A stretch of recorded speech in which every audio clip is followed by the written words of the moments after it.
हाँ कैसा है? कहाँ है? मेरी बढ़िया चल रही है, तू बता।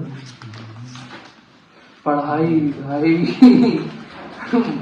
भाई पढ़ाई को छोड़ के सब चल रहा है। सच बता रहा। अरे तेरा तो पीसीबी है ना? अरे तुम्हारा भी सेम ही है।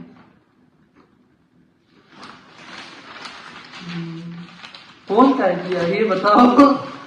पढ़ो लिखो, दिक्कत है तो सोल्यूशन चाहिए। कैसे पढ़े हम बताएं। भाई पूछा उससे जाता है जिसके पास ज्ञान है। हाँ। अच्छा ठीक है, अभी रुको मामा जी से डिस्कस करते हैं, फिर बताते हैं, देखते हैं कुछ मिलता है ज्ञान। तुम्हारे चित्र में बहुत डांट खाते हैं भाई हम। चलो ठीक है, बाय। मरना वरना नहीं। हाँ चलो भाई, चलो।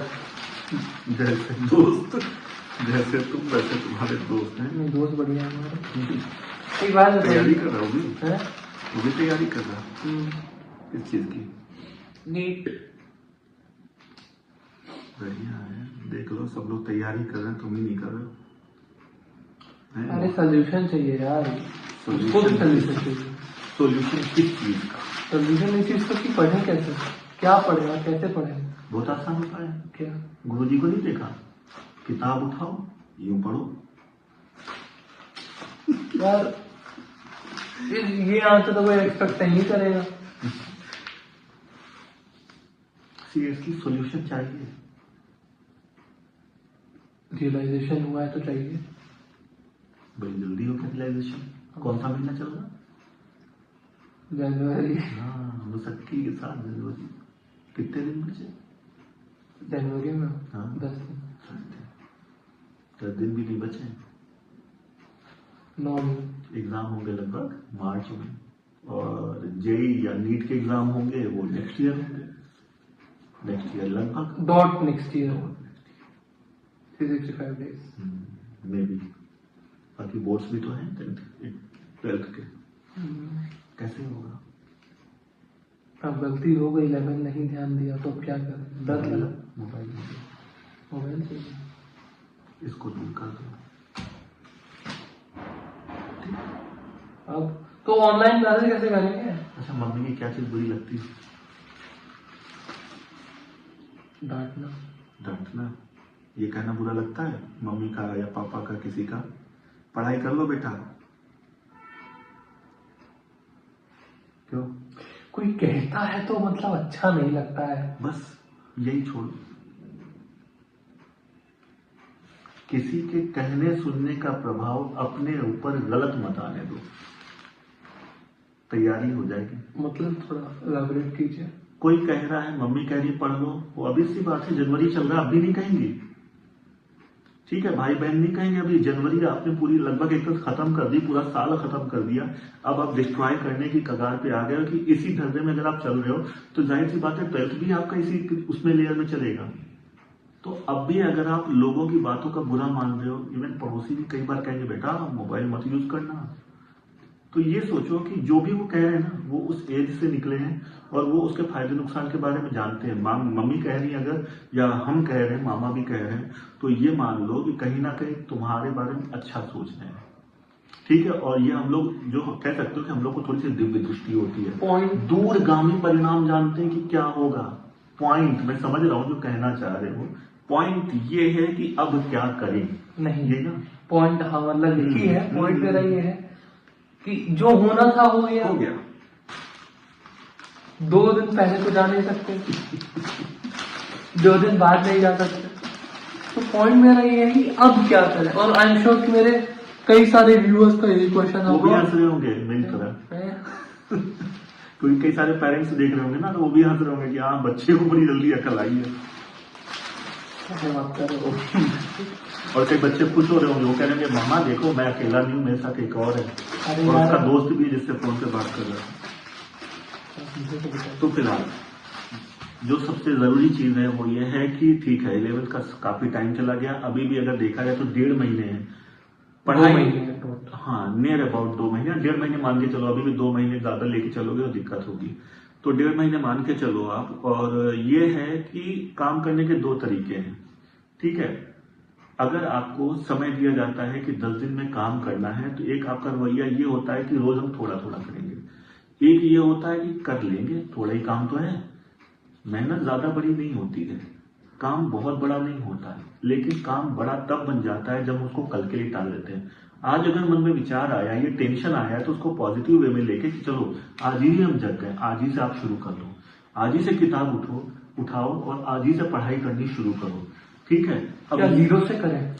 अगर नहीं आता है तो 0 से करें, ठीक है। बिना ABCD के आप इंग्लिश स्पीकिंग नहीं कर सकते, इंग्लिश रीडिंग नहीं कर सकते, ABCD सीखनी पड़ेगी ना, कोई बात नहीं। अब क्या है कि बस एक कंडीशन ये होती है कि अब आप समय बर्बाद नहीं कर सकते।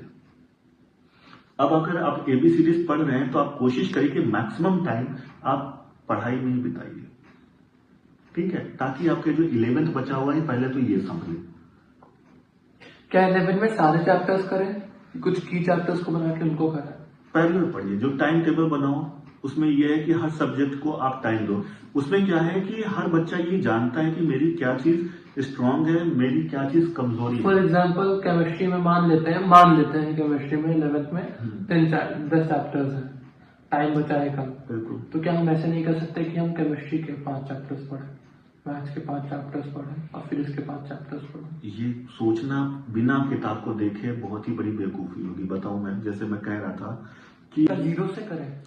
अगर नहीं आता है तो 0 से करें, ठीक है। बिना ABCD के आप इंग्लिश स्पीकिंग नहीं कर सकते, इंग्लिश रीडिंग नहीं कर सकते, ABCD सीखनी पड़ेगी ना, कोई बात नहीं। अब क्या है कि बस एक कंडीशन ये होती है कि अब आप समय बर्बाद नहीं कर सकते। अब अगर आप ABCD पढ़ रहे हैं तो आप कोशिश करिए कि मैक्सिमम टाइम आप पढ़ाई में ही बिताइए, ठीक है, ताकि आपके जो 11th बचा हुआ है पहले तो ये समझिए।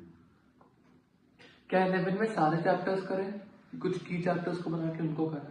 पैरेलल पढ़िए, जो टाइम टेबल बनाओ उसमें यह है कि हर सब्जेक्ट को आप टाइम दो।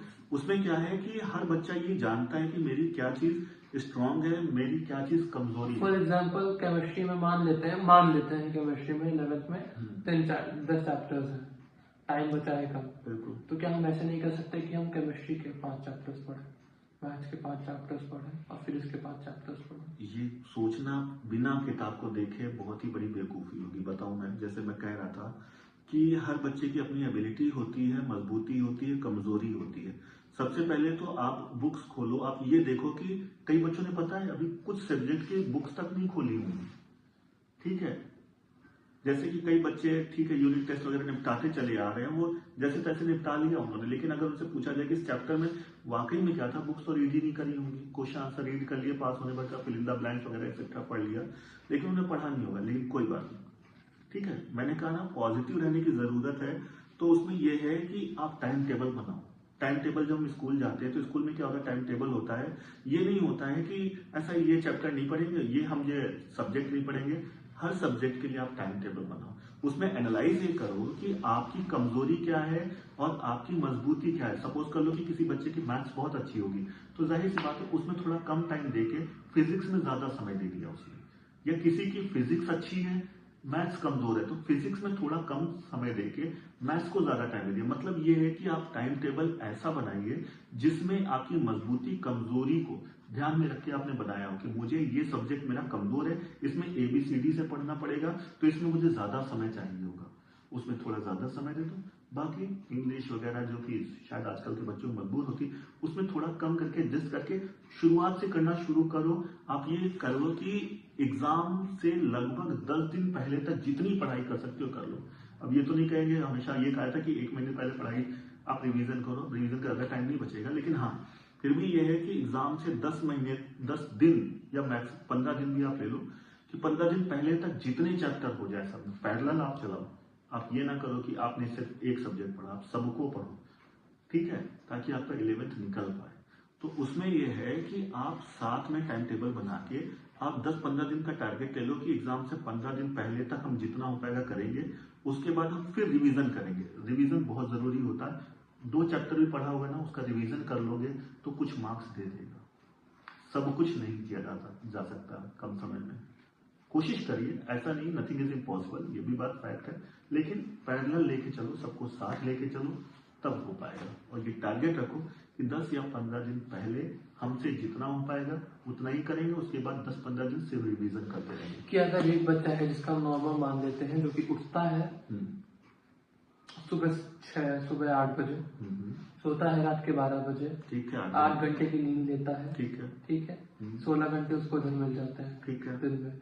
क्या आप उस 16 घंटे में एक अपने हिसाब से एक वो डाल के हमारे व्यूअर्स के लिए स्क्रीन पे डिस्प्ले कर सकते हैं? नहीं, मैं नहीं कर सकता, बताऊं कि उसके पीछे रीजन है।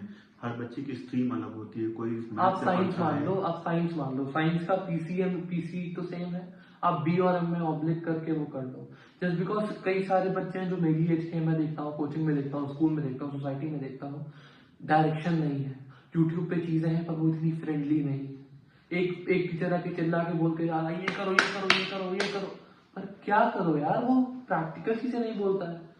सबसे पहले तो मैं, जैसा मैंने पहले भी कहा आपसे, कि आप एक काम करो, आप पॉजिटिव हो, आप अपने दिमाग को शांत रखो। कम समय है तो दिमाग जाहिर सी बात है भागेगा, परेशान होगा, तो व्यवस्थित करो अपने दिमाग को और ईमानदारी से खुद का टाइम टेबल आप खुद बनाओ, ठीक है। 8 घंटे की नींद ले रहे हो तो आप उसको 7 घंटे की कर लो। क्या आप एक रेफरेंस नहीं दे सकते? हर बच्चे की, मैंने कहा ना सर मैं क्या बोल रहा हूँ, आप एक रेफरेंस नहीं दे सकते? क्यों? मैंने कहा ना, अगर आपको ये लगता है कि आपकी मैथ्स कमजोर है तो आप मैथ्स के लिए ज्यादा टाइम निकालोगे, तो उसमें मेरे टाइम टेबल इफेक्टिव नहीं होगा, क्योंकि मेरा टाइम टेबल मेरे ऊपर इफेक्टिव होगा। मैं आपके लिए कैसे कर सकता हूँ, मुझे आपके बारे में नहीं पता। तो टीचर्स ऑनलाइन पढ़ा रहे हैं, जो मेंटर्स ऑनलाइन पढ़ा रहे हैं, क्या वो गलत पढ़ा रहे हैं? क्या वो गलत बता रहे हैं? बिल्कुल भाई, आप ये सोचो कि अगर सपोज कर लो मैं नहीं जानता हूँ कि मेरा वीडियो कौन कौन देख रहा है, और किसी ने मुझसे पूछा कि ये ऐसा मेरा टाइम टेबल आप बना दो। मुझे आपका उठना बैठना नहीं पता, आप कितने बजे खाते हो मुझे नहीं पता, मुझे ये नहीं पता कि आपकी इंग्लिश कमजोर है, मैथ्स कमजोर है, कौन सी चीज कमजोर है, ठीक है, ये आपको ज्यादा बेहतर पता है। आप ये मान लो कि नाउ दिस टाइम, अब वो समय आ चुका है जब आप अपने दिमाग के पेरेंट खुद हो। ईमानदारी से अपने लिए खुद टारगेट सेट करो। आज मुझे ये करना है, कल तक मुझे ये करना है, इस हफ्ते मुझे ये पूरा काम कंप्लीट कर लेना है, इस घंटे मुझे इतना करना, मतलब कुल मिला के ये है कि आप अपने लिए टाइम टेबल खुद बनाओ। ये टाइम टेबल अगर आप खुद कोई टारगेट बनाते हो ना, तो ये दिखाता है कि आप कितना सीरियस हो, वो आपकी दिमागी मजबूती को दिखाता है। कोई बना के दे देगा तो जाहिर सी बात है आप उसको फॉलो नहीं कर पाओगे। इसके लिए आपको खुद ही सिंसियर होना पड़ेगा। किसी और पे डिपेंडेंट मत हो, किसी और के कहने का इंतजार मत करो कि बेटा पढ़ लो। कोई कहे अच्छी बात है, ना कहे और अच्छी बात है, अपने आप डिसाइड करो कि कब पढ़ना है, कब सोना है, कब नहाना है, कब खाना है, तब तो वो काम करेगा। अनटिल अनलेस अगर आप अपने लिए सीरियस नहीं होगे तो किसी के कहने सुनने से कोई असर नहीं पड़ता। ठीक है, अब आपने ये चीज बता दी है, तो ब्रेकिंग का टाइम दीजिए, आज का टाइम दीजिए मुझे। आज के लिए करता है, सुनते हैं। मोबाइल चाहिए? अब नहीं चाहिए। इस वाली पॉडकास्ट को ही पेंट करते हैं। अगर आपको अगली पॉडकास्ट के लिए कोई भी क्वेश्चन हो, कोई भी चीज हो, तो आप नीचे कमेंट कर सकते हैं। ये हमारी फर्स्ट पॉडकास्ट है, क्योंकि गलती हो गई हो, कुछ कंटेंट ऊपर नीचे बोल दिया तो we are sorry for that, और दैट्स इट।